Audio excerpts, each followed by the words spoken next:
Hello? Testing lang. Okay.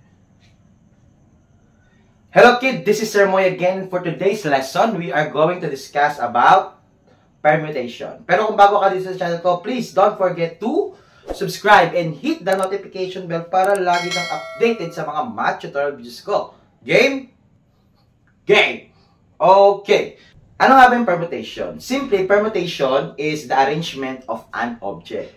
Pero, arrangement siya ng object na nagmamatter yung order. Ibig sabihin, for example, sinabi kong 1, 2, 3, 4, hindi mo pwedeng i-arrange yun ng 2, 3, 4, 1. So, para mas maintindihan mo, gawa tayo ng mga example mamaya. Anyway, permutation, meron siyang tatlong ways para ma-illustrate natin yung permutation of an object. Una is yung FCP or yung Fundamental Counting Principle. Pangalawa is yung tree diagram. So, may mga puno-puno yun. O para siyang puno. And the last one is yung listing method or yung tinatawag nilang systematic listing.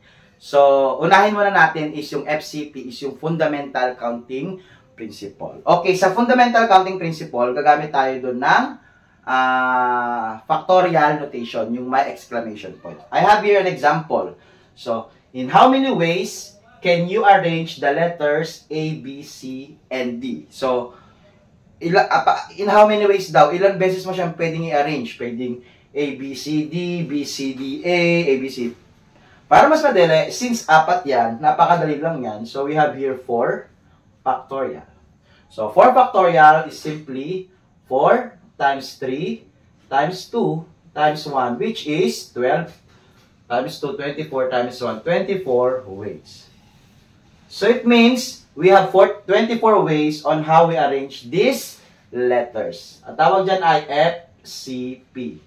Fundamental Counting Principle. Using factorial. Next, in how many ways can a family of 5 members can be arranged in a row for family pictures? So, may limang tao, family sila.